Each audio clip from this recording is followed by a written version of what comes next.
You ask Tiger to solve. This deals with linear equations with one unknown. The final result is x equals 8.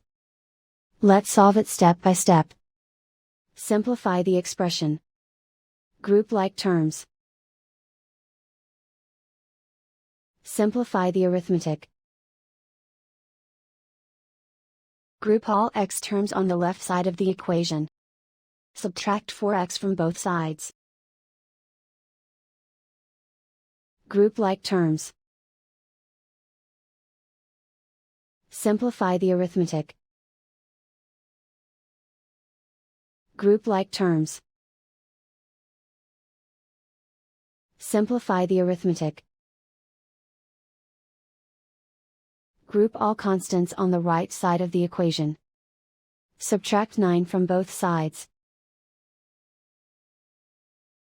Simplify the arithmetic.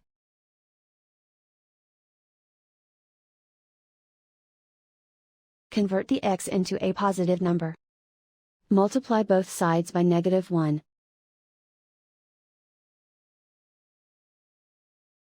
Remove the ones. Simplify the arithmetic. And so the final result is x equals 8.